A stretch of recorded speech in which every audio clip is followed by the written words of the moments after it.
বাংলাদেশে এলেন, খেললেন, মন জয় করলেন, অবশেষে চলে গেলেন। তবে দর্শক মনে প্রশ্ন, কবে ফিরবেন হামজা চৌধুরী? হামজা 17 মার্চ মা, স্ত্রী, সন্তান ও ভাইবোন সহ 9 সফর সঙ্গে নিয়ে বাংলাদেশে এসেছিলেন। ভারতের বিপক্ষে ম্যাচ দিয়ে বাংলাদেশের হয়ে আন্তর্জাতিকে অভিষেক হয় ইংলিশ প্রিমিয়ার লিগে খেলা হামজা চৌধুরীর। তার অভিষেক ম্যাচটি জয় দিয়ে রাঙানো সম্ভব হয়নি বাংলাদেশের। তবে ঠিকই ফুটবল প্রেমীদের মন জয় করে নিয়েছেন হামজা। সেই ম্যাচে একের পর এক গোল করার সুযোগ নষ্ট করে ভারতের বিপক্ষে গোলশূন্য ড্র করেছে হেভিয়ার ক্যাবরেরার দল।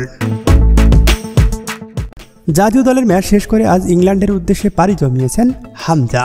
বর্তমানে তিনি লেস্টার সিটি থেকে চ্যাম্পিয়নশিপ ক্লাব শেফিল্ড ইউনাইটেডের হয়ে খেলছেন।